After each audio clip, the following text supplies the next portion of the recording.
Hi, everyone. I'm Mary Nesby, and I'm honored to serve as a guest host for this special World Water Day episode of Our Water Table podcast. I'm the Mon Valley Advocacy Manager at Upstream Pittsburgh, where I lead the Environmental Justice Table, a coalition focused on ensuring that communities most impacted by environmental challenges have a meaningful voice in the decisions that affect their neighborhoods. The Environmental Justice Table brings together residents, advocates, and organizations working to advance environmental justice across Allegheny County by centering the leadership of Black, Brown, and Indigenous communities in environmental policies, climate planning, and water-related issues. And my name is Gabby Gray. I am so happy to be here today on the Our Water Table podcast with the Honorable, most illustrious Miss Mary Nesby. I am happy to co-host with you today. And, my name is Gabby, as I said. For those of you who may not know me, you may know me or not. I'm the lead organizer of the Our Water campaign at Pittsburgh United. And I'm so happy, overjoyed that we were able to collaborate on this month's podcast of Our Water Table with the Environmental Justice Table as they celebrate World Water Day and bring that celebration to us on the podcast. So welcome, Miss Mary, and welcome everybody. Thank you so much. And thank you for all those participating today. We greatly appreciate it. And Gabby, thank you for having me as your co-host. Absolutely. I'm excited. We have a great show in store today. As a matter of fact, you mind giving us a little bit of a summary of the episode? Absolutely. So in recognition of World Water Day, our Water Table podcast partners with the Environmental Justice Table to explore powerful connections between water, community, and justice in Allegheny County. This special episode brings together advocates, organizers, and community voices to reflect on why water must be treated as a human right and how equitable water management can support healthier neighborhoods. The conversation begins by grounding listeners in the global significance of World Water Day and what it means locally for residents across Allegheny County. Guests discuss how access to safe, affordable water is not only essential for health and dignity, but also a key component of environmental justice. The episode then turns to stormwater mitigation, unpacking how flooding, runoff, and aging infrastructure disproportionately impact environmental justice communities. Through this discussion, listeners will learn about the importance of green infrastructure, community-informed planning, and policies that prioritize resilience where it is needed most. Finally, the episode highlights the ongoing work of the Environmental Justice Table, a collaborative initiative working to ensure that residents from historically overburdened communities have a seat at the decision-making table. By centering lived experience, EJT is helping shape more equitable environment policies and community-driven solutions across Allegheny County. Through storytelling, policy discussions, and community insights, this episode invites listeners to reflect on how protecting water resources and elevating community voices go hand in hand in the pursuit of environmental justice. So thank you again. Thank you so much. I love it. I love it, love it, love it. It sounds like we're about to dive into some really good dialogue today.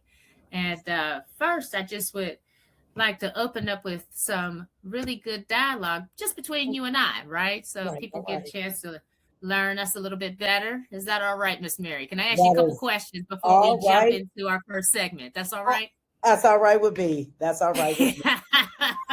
I'm so glad that that's all right with you. These questions won't be too difficult or too tricky, and we're just going to have a light conversation.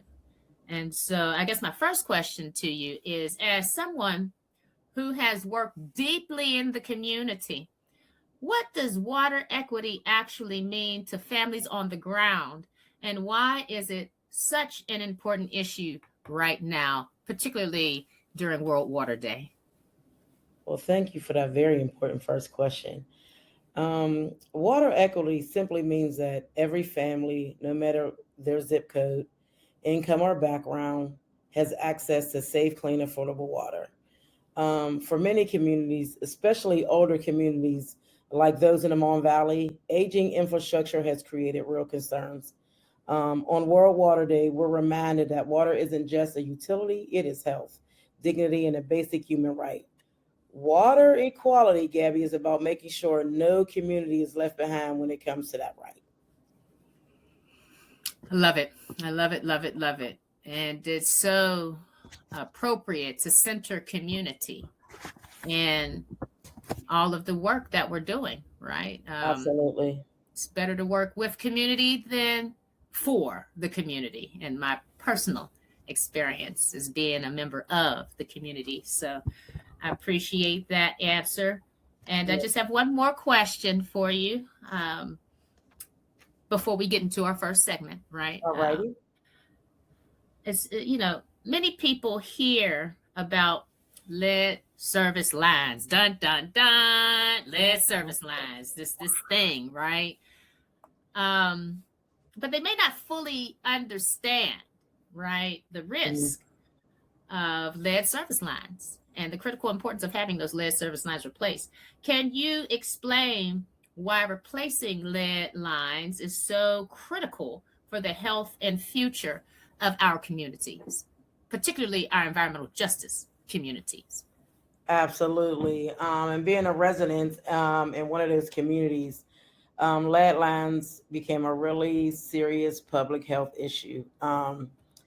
Lead exposure can affect brain development, especially in children. Many older communities still have these service lines in place, and replacing them is about protecting families today, safeguarding future generations. When we talk about water justice, we're really talking about investing in infrastructure that values people, health, and their well being. So it's very important that we educate around that, that we are helping communities and local governments navigate that process and teaching the communities exactly what it looks like in real time to have that done in their communities. So thank you very much for that very important question as well. Thank you. Oh, you're very welcome. It's just wonderful dialogue to open up this World Water Day, this very special episode of the Our Water Table podcast that is centering World Water Day, right? We're uplifting World Water Day with the Environmental Justice Table. And the upliftment of the World Water Day is inclusive of understanding lead surface lines, particularly because globally, we have not fixed the issue. Yeah, we may be getting the lead service lines out of our backyards and off of our properties, but where do those lead service lines go? That's right. That's right. Where do they end up? They end up back in our communities, but it's in other countries, right? They end up in African countries, particularly, as a part of their problem now, right? So America has got a very serious problem with Band-Aid fixes. And the lead service line replacement issue does not have to become a global problem, right? If America takes responsibility of our lead service line replacements responsibly, that's right, then we can impact and change the world. And when it comes to the safety of other communities and other countries. So I appreciate you. No, really absolutely. We should definitely not be putting our burden onto someone else's country. Absolutely not.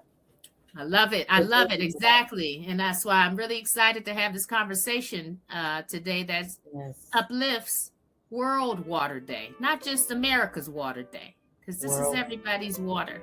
And so I love it. I love it. That was very juicy dialogue in the beginning, and it really sets us up for our opening segment. And very excited for it. Yes, our opening segment is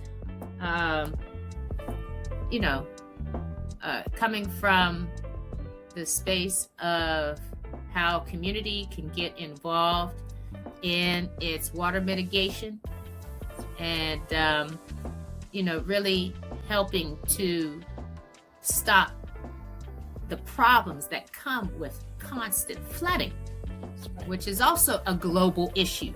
right?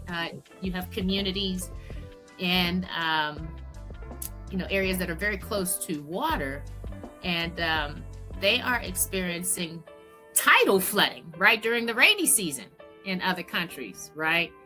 And while we experience wet basements, sewage backup, and as a result, air quality issues, financial issues, system burden, these kinds of things. Our next guest, he is out here saving the day with stormwater mitigation solutions. So,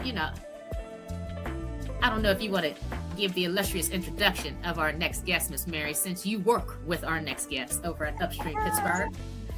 I definitely do. So I'd love to introduce Upstream Pittsburgh very own Mr. Aaron Birdie, who definitely works around stormwater mitigation and infrastructure. And he does so many things. He's so very knowledgeable. When I came into this space, learning from Aaron almost made my head explode. So I tell him how much information is inside of this brain, that he is super knowledgeable, right? And he is getting ready to teach us a lesson that we all should know. So welcome, Aaron, and thank you so much. Yeah, thank you so much for having me, Mary and Gabby, our water table on this podcast for World Water Day. It's just amazing. And as Mary said, I'm Aaron Birdie. I'm the plan builder Upstream Pittsburgh. And I've been with Upstream Pittsburgh since 2020. So I'm going to share my screen and go kind of way back to a project that just make sure I can share here, that I started on when I first started Upstream Pittsburgh. So, okay, so this is a quick overview of the Dornbush Green Infrastructure Project in the East Hills neighborhood of the city of Pittsburgh. This map here shows the three rivers. The point of Pittsburgh's down here. We're looking all the way over here in East Hills, the corner of Dornbush and Bryceland Street, where this red pin is on the map. So this map here, a little bit zoomed in view of the East Hills neighborhood. And this is actually from our 9 Mile Run environmental equity study. So what this map is trying to show, in blue are all of the drainage or catchment areas, as we call them. Basically, if we put a point down, all of this area of land will drain down to that one point that we defined on the map. So what we're seeing here in the different red and orange colors are the results of our suitability analysis. Essentially, we took a number of data layers and weighted them and found the locations where we have a lot of pollution and there's less tree canopy, there's available land where we can develop green infrastructure, and kind of all of these different criteria for the best place to put a green infrastructure project line up. So we can see right around this area along Bennett Street, there's a dark red strip and with some orange around there, showing that this is an area of high need, as opposed to in the green down here surrounding Frick Park, which is not environmental justice area and less need. So this image is a before, just showing what the lot looked like prior to our investment. And this is a conceptual rendering to show what the project could potentially look like. We'll see in the next slide some construction. So this is showing the one of the kind of final steps of the process when they were finishing that subsurface storage tank, the subsurface R tank underneath the rain gardens. So all of these white pipes that stub up go into that underground retention tank. And this is the finished product. This is the finished project. So you can see these storm drains were added on Dornbush Street here. So this steep street is Dornbush, and Bryceland's right along the sidewalk here, kind of out of the camera view. But stormwater comes down the street on both sides. They're connected under the street by a pipe, and then this pipe extends into the first rain garden where this concrete structure is, flows through the garden into this beehive overflow riser, and then into the subsurface storage facility. So we also included, an ADA accessible pathway here. That way there's space to host events and other community gatherings at the site. And then this is an amazing photo of the completed art project, the Sankofa Garden by Marlena Ann Vassar. And it's just very beautiful and vibrant, really kind of maybe steals the show from the rest of the rain garden. But it's amazing to have this public art integrated into the project and so visible, kind of welcome to the community.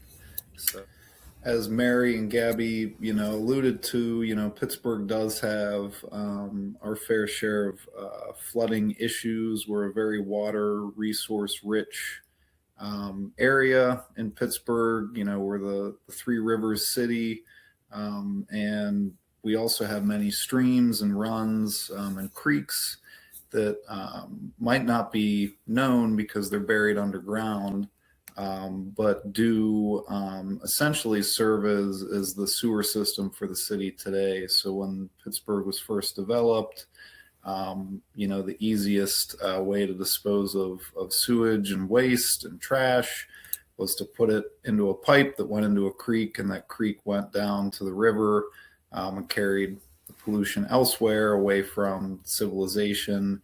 As the city got more developed, the need for proper sewers, became apparent. And in the late 1800s, early 1900s, the city of Pittsburgh and surrounding communities developed a sewer network that basically took all of our sewage down to the closest water body, usually one of the three rivers, the Allegheny, the Monongahela, or the Ohio. And it wasn't until the 1950s when Alcosan actually came into the picture and started to capture that sewage that was going right into the rivers and into the creeks, and treat the sewage. So it's an old problem, and there's solutions, I guess, that are less gray infrastructure and more natural solutions to manage stormwater in our communities. And a lot of the issues that we see are kind of localized maybe to a few blocks or, a neighborhood, a low-lying area. So if we can develop green infrastructure projects upstream of those low-lying areas or areas where there's sewer capacity issues, we can kind of slow down the flow, slow the water down, let it soak into the ground, back into the groundwater, and kind of recharge that water resource, which is beneath us, like it naturally would have before we developed the city. So it's kind of an approach that we use when the traditional infrastructure just kind of can't keep up or is aging and in need of some serious investments. So the green infrastructure we develop isn't necessarily a replacement for the existing sewer system, or the systems in place that might need upgrades as well, but it can kind of help to alleviate the strain on those aging sewer systems in our city. So one project I wanted to talk about today in particular is the Dornbush Street Rain Garden project. So this was identified in 2020 through a GIS analysis that we conducted upstream Pittsburgh called the 9 Mile Run Environmental Equity Study. And the goal of that study was to find locations that would not only just be the most suitable to capture a lot of stormwater, which we're interested in as a watershed organization at upstream Pittsburgh, but also would have an impact on the community and potentially alleviate issues if there are, flooding concerns or wet basements. So that analysis led us to find, I think, 10 project sites throughout our watershed, the 9 Mile Run watershed. And from those 10 projects, we've constructed 3, one of which is the Dornbush Street Green Infrastructure Project. So after we identified this as a potential suitable location for green infrastructure, we canvassed the neighborhoods and talked to community members to better understand how they're dealing with water, if there's problems with water. And quickly we learned that there are pretty significant issues in this neighborhood when it comes to stormwater management in the East Hills. There's a lot of steep topography. It's very hilly. And a lot of the homes are kind of built in the lower lying areas that are more prone to flooding. So after, learning that information and doing this analysis, we were able to work with the city of Pittsburgh through their Adopt a Lot program and the Department of Environmental Protection's Growing Greener grant program to invest close to $200,000 in stormwater infrastructure at the corner of Dornbush and Bryceland Street in East Hills. And that project includes new storm inlets on the street, on Dornbush Street, which is the second steepest street in Pittsburgh and the 8th steepest in the country. So there's a lot of water coming down that hill and coming down fast. So those inlets grab the water, they bring it into a series of rain gardens that are planted with native plants and trees and shrubs. And then beneath the rain gardens, there's a large subsurface storage tank. It's called an R tank. Basically looks like a bunch of milk crates stacked together underground. And that allows for more stormwater to be stored underground and then slowly released back into the groundwater. If we get, torrential rain, the project's also designed to overflow back into the sewer system. So kind of talking about how these two systems work together, the traditional pipes underground that go to the treatment facility, Alcosan, and then, our projects that can kind of try to slow that water down and reduce the peak flow in the sewers whenever it does rain. So from this project, we've definitely seen, the benefit of more community engagement and involvement in this specific green infrastructure project than some of the other projects that we planned without necessarily doing as much community engagement or working with the folks in East Hills and with the East Hills Consensus Group. We were able to build a lot of strong relationships that are still lasting today. And the great thing is I think that folks in the community, because they were part of the planning process and involved early on, definitely have more of a sense of like ownership and want to make sure that the project succeeds and is cared for.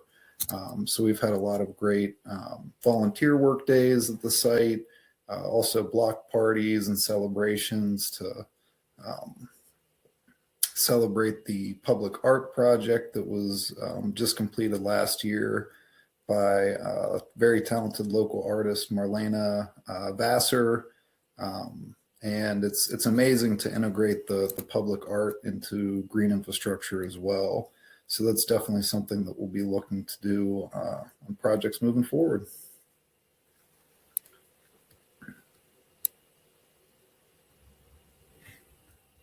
With the stormwater mitigation, is this a reminder that infrastructure doesn't have to be visible or disconnected from the community. When designs are thoughtfully and collaboratively, it can become a part of a broader strategy. I'm sorry, to protect the neighborhoods. But like more importantly, projects like the Dornbush Rain Gardens demonstrate what's possible when community voices, environmental organizations, and local partners work together to create solutions that meet the real needs of the residents.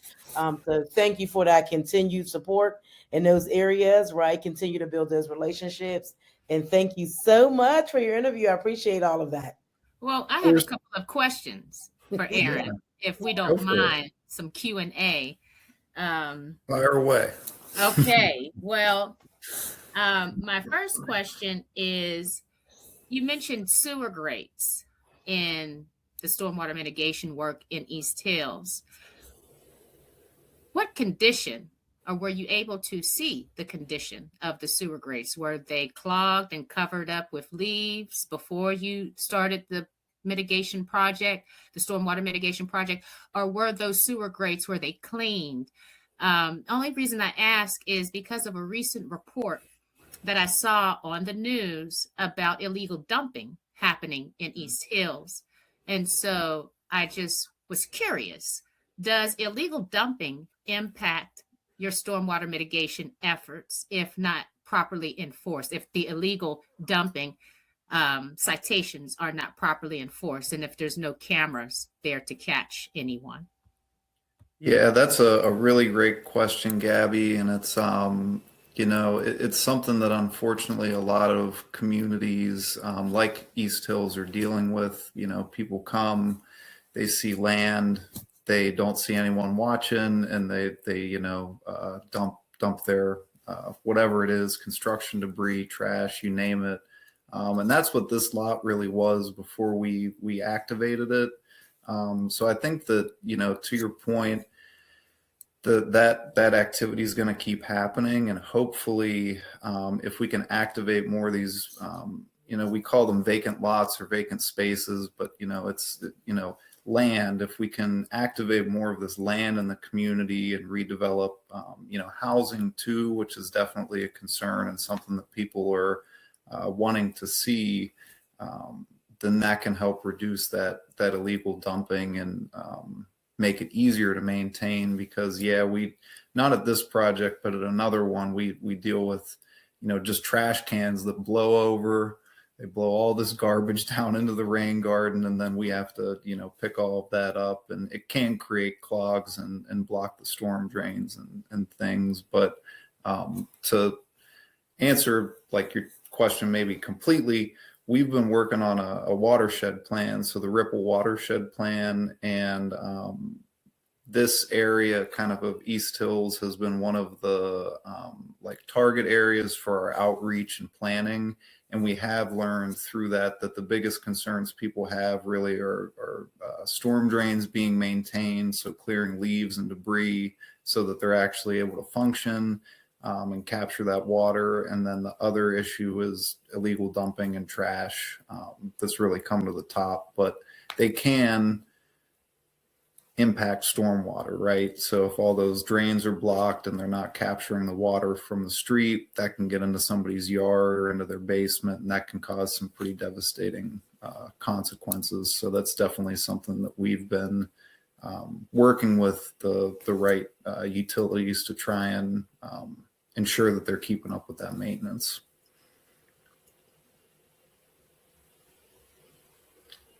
Oh, I think you're on mute, Gabby. Sorry.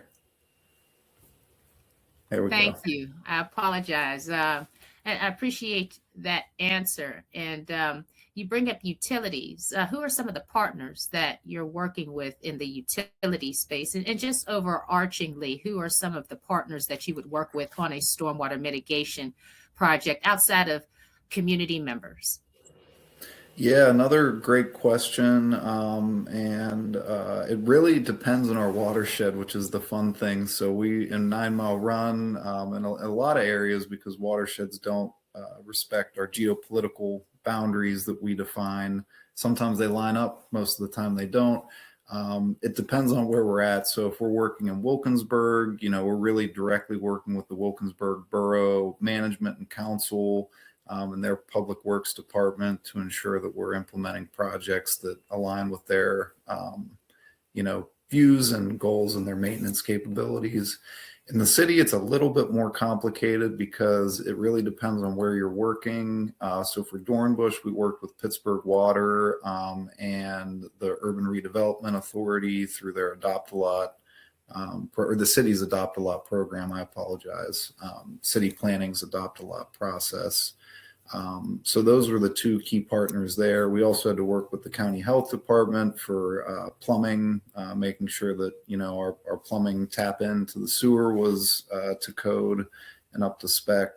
And if we're working in the street right of way, then that also involves DOMI and the Department of Public Works. So it really depends on where we're working, but those are most of the partners, stakeholders we kind of engage with for planning these projects.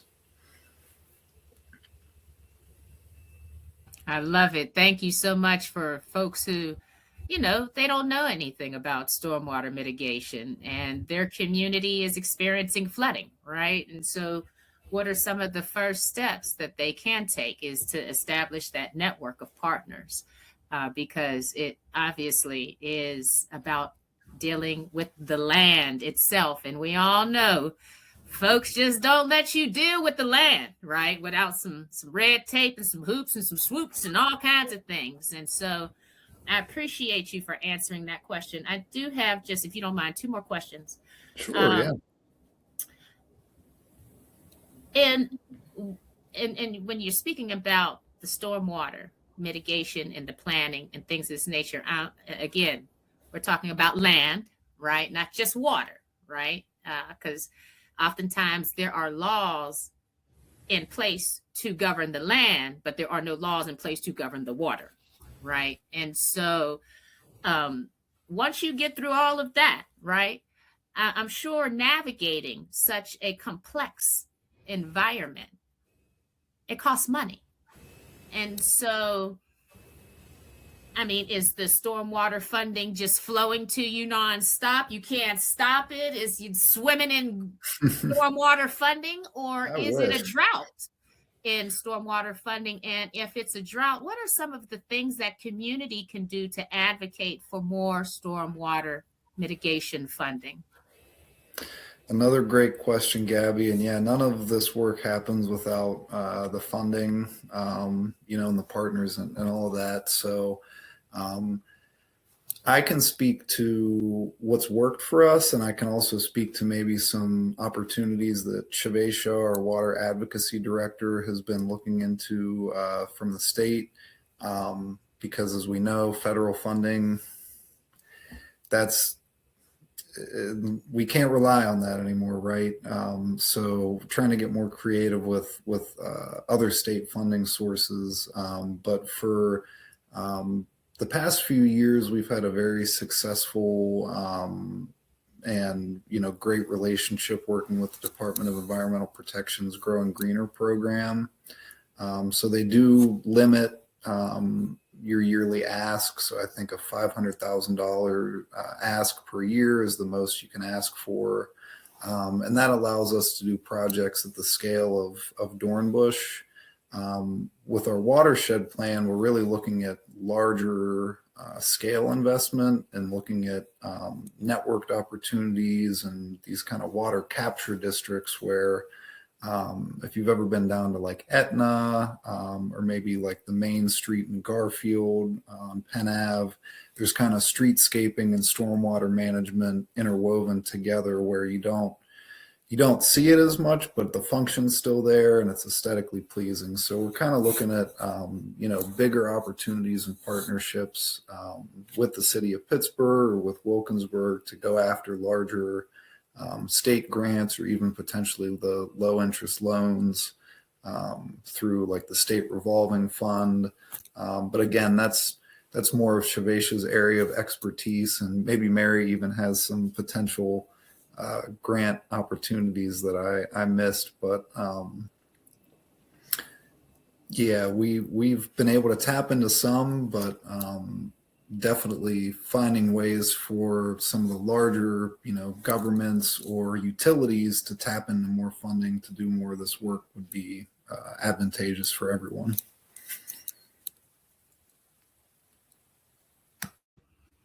I love it. Thank you for answering that question to the best of your abilities. And I just have one more question about these record-breaking hills in East Hills. I was doing a little research on Facebook, of course. And I see here that it says Pittsburgh's second steepest street, Dornbush Street in East Hills, with a 32% grade. Dornbush Street in the East Hills ranks as Pittsburgh's second steepest street. The Huffington Post also listed it as the 8th steepest street in the U.S. And I'm going to see if I could actually share my screen so that we can see this right here. Is everybody able to see that?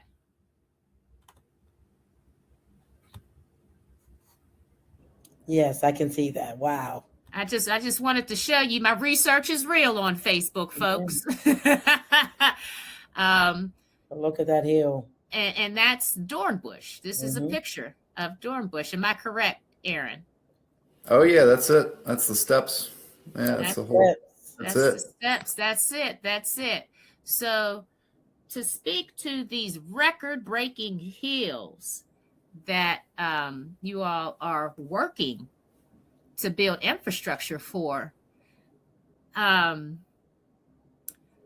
is that work different on some of the world's steepest hills than it would be on some flatter surfaces, or is it trickier because it's flat?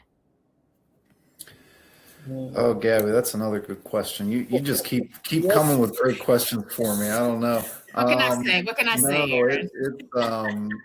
It creates we have this issue at a few sites. It creates problems in one specific area, which is sediment. So the number one pollutant in all of our streams and waterways by weight is sediment. And that sediment brings everything with it, like oils, grease, all the pollutants, just that they cling to it. So reducing sediment is something that we, try to do through our projects. That's one of the co-benefits of green infrastructure, is you're kind of taking that sediment that would be going into a pipe and into a stream and letting it collect and settle out before it gets there. It also creates a lot of maintenance issues because that sediment is heavy, especially when it's wet, and it causes us to kind of consider different options for the design. So at the Dornbush project, for example, we actually, I need to order them, but we're going to be putting in some filter bags into the storm inlets so that instead of that sediment getting all the way into the bottom of the inlet, we could kind of capture it closer to the surface and have those cleaned out regularly. That way the water keeps flowing into the garden, but it doesn't get trapped or clogged up with all that sediment and trash. So definitely, in Pittsburgh, that's been one of the biggest challenges to implementing green infrastructures are topography, but it also can be advantageous in this, example where, that hill is doing a lot of the work for us. We can just grab the water at the bottom and let it infiltrate, and try to kind of replicate the natural floodplain process that would have been happening, in these valleys, the lowlands, before housing was developed there and the city was built out. So there's other cities like Philadelphia has had a very successful green infrastructure program. And we joke that they're just cheating because it's flat and they have really good soils to infiltrate water into. So that's another one of the major costs for us, and kind of one of the biggest limiting factors is the soil. So we have very clay, heavy, compacted soils that really don't absorb water very much, and it creates that ponding and poor drainage. So we have to bring in specialized soils that can actually infiltrate that water, and plants are happier growing in it too. So yes, definitely. Steep streets make it challenging, but not impossible. I'll say that. Not impossible. How about that? Yeah, we like a good challenge at Upstream Pittsburgh. Makes things interesting.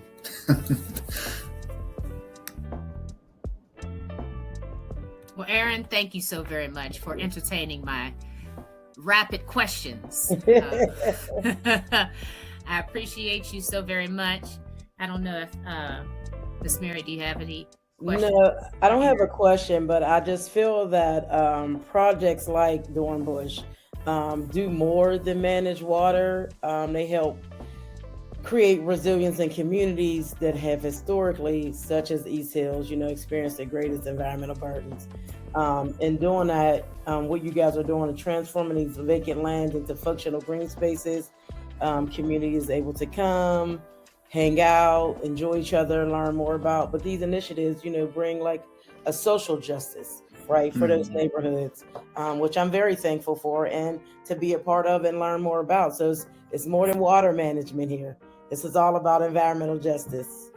It is. And if I could just say one last thing, I want to shout out to Miss Diane Daniels with the East Hills Consensus Group, because this project wouldn't have happened without her support. And just absolutely awesome community hero right there. She's the best. So thank you for that, Aaron. And we're going to make sure she hears this. She'll be the first person to get the link. She was on the first podcast. Yes, that's right. Yes. Yeah. So thank you for that as well, Aaron. Hey, of course. Thanks for having me. Thank you. Yeah. Okay. So our next guest, Miss Joanne Tippett, who is an environmental scientist and prominent water advocate.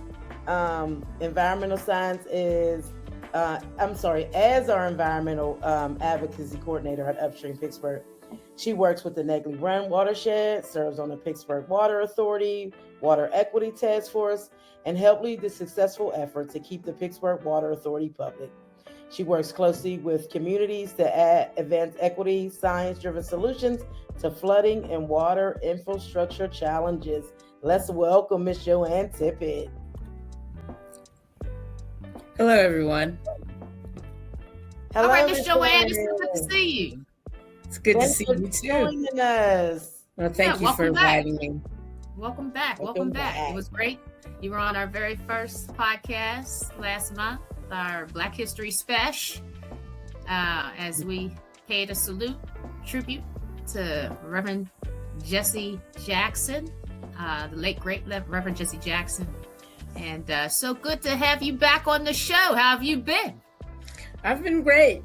Continuing to work on water issues and enjoying our water table and working on the EJT, especially. It's been good. She has her hands full. I'm glad you're smiling, looking great. It's a lot of work. Absolutely. And I see you've come with some updates about some of your work in our environmental justice community, particularly when it comes to the data centers. Is that correct? You've been working on researching the data center system that they want to implement here in Pennsylvania, here in southwestern Pennsylvania. Who knew? Pittsburgh, Allegheny County, stand up. You're about to be loaded with data centers, right? Which has a lot of impact, whether it be for the good or not so good, right? Whether, we benefit as citizens, right? Or whether we don't benefit as citizens. I think that's some of the research that you've been doing, correct, Ms. Joanne? Yes, and hopefully there won't be too many more in Pennsylvania, in Pittsburgh anyway. But that remains to be seen. Well, I'm glad we have you to help us understand the pros and cons. Yes. Well, with that in mind, I'll go ahead and tell you what I've learned, and hopefully you will find it of interest. Okay, so we have to start with the question is, what is a data center? And a data center is a building that houses computers that are used for AI, telecommunications, and IT needs. But they range in size. The small data centers can be up to 2,000, can have up to 2,000 sensors and a building size of 500 square feet to 20,000 square feet. A medium data center may house 2,000 to 10,000 servers and be between 20,000 and 100,000 square feet. Now, the largest are the hyperscale data centers, which can house between 10,000 and 100,000 servers and be of a size greater than 100,000 square feet. These data centers are used by companies such as Amazon, Google, or Meta, and these may be what you've seen in the news coverage over the last year. All right, so the issue with data centers is the water and the amount of water that is needed to cool the computers. A medium-sized data center can use up to 300,000 gallons per day. A large data center, which the hyperscale levels, can use up to 5 million gallons of water per day, or 1.8 billion gallons per year. These are very large quantities. Also, the source of water is a concern. Some data centers are being built in areas which already have strained water resources, and municipal water is being used in these situations. The purchase of these water sources can lead to privatization attempts, which can affect the accessibility of water and can result in increased water rates. So your rate for what you have to pay for access to the water can go up. So there are other environmental issues of concern in addition to water. The amount of land needed can be great, especially for the hyperscale data centers. And in some cases, there's a possibility of increased carbon emissions from fossil fuel use for diesel generators that are the sources for electricity. There can also result in higher electricity costs for community members. And finally, there is potential for higher noise levels and light pollution.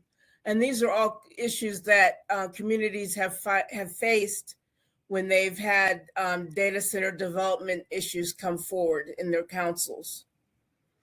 So you might wonder, what about data center development in Allegheny County in Pennsylvania? Governor Josh Shapiro worked with Amazon and secured a $20 billion investment for data centers in Pennsylvania. And in Allegheny County, developers proposed the use of the old Cheswick Power Station site for a hyperscale data center. So that's pretty large. A 565,000 square foot building was proposed for the center, and a 200,000 square foot building for cooling the computers. A number of meetings were held. This was in Springdale. There was much community pushback, and the Borough Council ended up approving the development. And if you're interested, you can look at the Trib Live website, and that will give you some of the articles for data centers. So public awareness needs to be raised about data centers and the accompanying issues with development. And that's important because there are a lot of data centers that are being proposed, and communities are having to identify how they feel about these issues.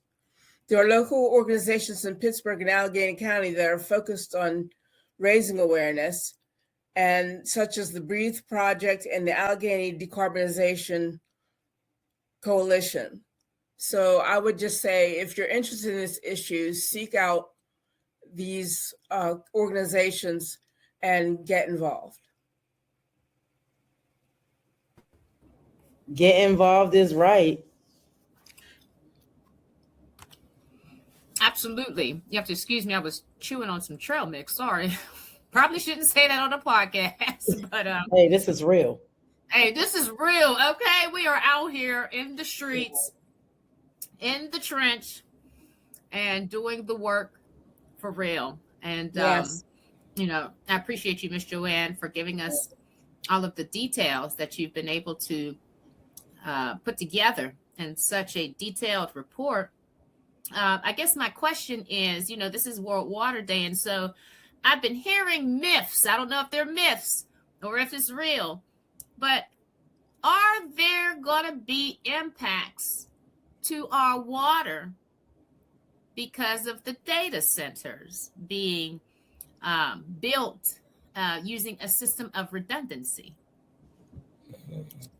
Well, there is a possibility. I haven't done some research in other areas of data centers, but it's important to know that water use is going to be something that is very important for communities. Data centers are being built in areas that have low water amounts in some cases. And so there needs to be a decision made as to how the water will, how the communities will deal with not having access to water the way they need to have access. And the rates going up is a big issue. When you say the rates going up, is that because the data centers are using so much water, and that, are you saying ratepayers will end up having to deal with the burden of the cost of the data centers usage, large usage of our water? Yes, and there is that possibility. Interesting. So have you been able to research the actual systems that the data centers are using to cool down the facilities using the water? Have you heard anything through the grapevine about any kind of systems that they're using? Yeah, I have read some of the research that's out there. One of the things that is being proposed is that they use other things than water to cool data centers using air. So I haven't found out what the latest information is on that subject, but they are looking for other ways to cool computer systems. Okay, excellent. Right. Thank the Lord for that. And then, have you been able to hear any information on regulations about, regulating the water usage, the large water usage that data centers have accessible to them? There are some communities that have created ordinances through their councils that will determine how the water can be used, whether it's to be recycled, those sorts of things. Amazing. That's such a beautiful report. I appreciate that fresh, up-to-date information, news our communities can use. Thank you so much, Miss Joanne. Sure. No, Thank you again for inviting me. And so what I'm also hearing is that it's going to be vital for the environmental justice table, our water table, and other collaboratives that we educate local governments on data centers and the usage of their land. That's going to be vital so that they can understand, why not to have that put into your communities, right? Because it's going to ring bells to communities that are marginalized and don't get a lot of revenue when they hear we can bring millions of dollars to your town or your city through that. But on the back end, how harmful is that going to be for the residents? Yes. Also, residents are told that there will be a lot of jobs created, and that is not often the case, that it's a lot of jobs. So that's something else that would need to be investigated if you're going to have a development in your community. Absolutely. That's interesting that you bring that up. Yeah, because I've heard that as well, that these data centers are going to bring in a lot of jobs, but I wasn't sure if they meant temporary construction jobs or if they meant long-term, full-time engineering jobs or, jobs that would be within the data center. So I'm glad you brought that up because I'm also confused about these jobs. And that's how come I asked in the beginning of the segment about the benefit of these data centers. And is the benefit greater than the cost to people like you and me and Miss Mary, who are citizens working towards living our safest lives, right? Are we protected? And is this really going to invest in the people?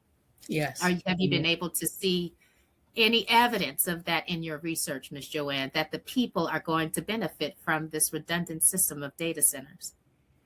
I can't say that I have found that answer to that question.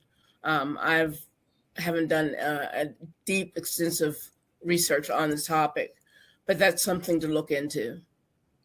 Absolutely, because how many in these marginalized communities are educated in that skill set to be able to help run a data center? So when the heck about bringing a lot of jobs, is it going to be beneficial to those residents in our communities or just those coming to help build this data center up? So I'd be interested to learn that as well. Well, thank you, Ms. Joanne, as usual. You are always a wealth of information. Well, thank you. Thank you for inviting me. I appreciate it. So, all right, Miss Mary. That was awesome. Those segments were awesome, Gabby. Thank you for allowing me to co-host. Yeah, this has been such a wonderful experience as we round our way to the end of the podcast. I just have 2 more questions for you now, Miss Mary. All right. If you don't mind. All righty.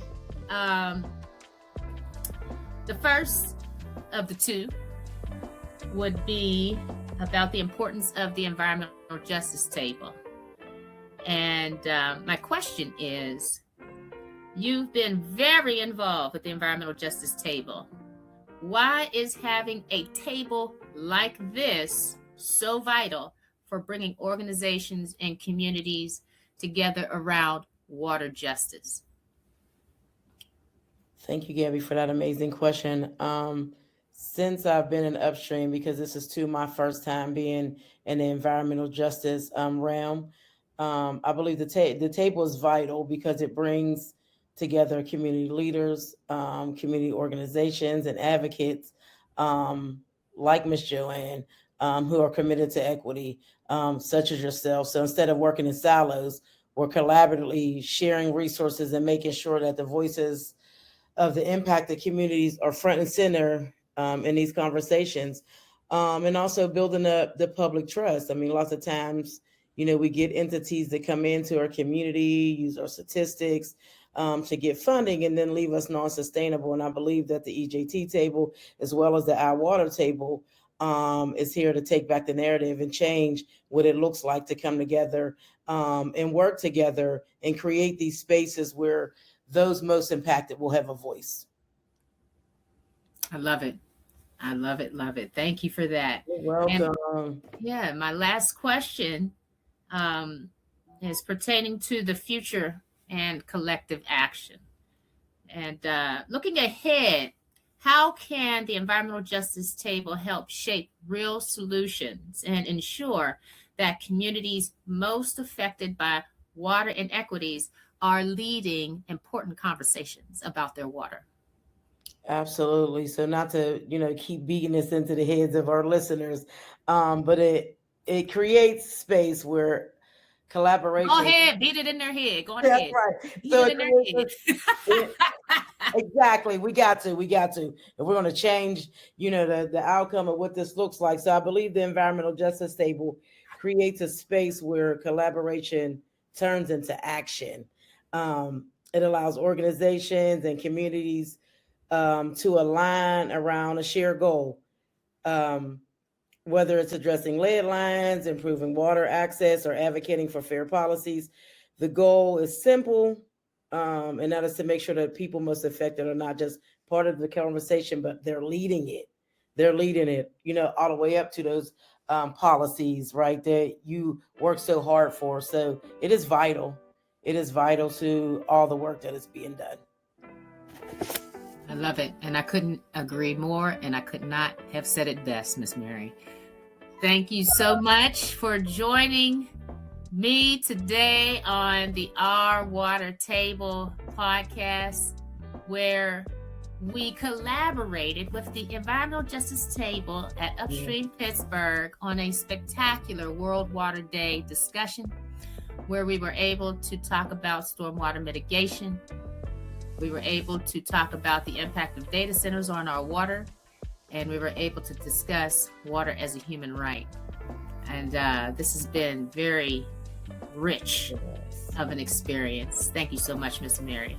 Thank you so much, Gabby, for having all of us. Thank you for allowing us to use you and your expertise and your podcast to educate and engage our listeners. So if I could leave us with a little something. Please do. I would do so. So as we recognize World Water Day, everyone, let's remember that water is not a privilege, it is a right. Water equity means every community deserves safe, clean water and a real voice in the decisions that affect their health and their future.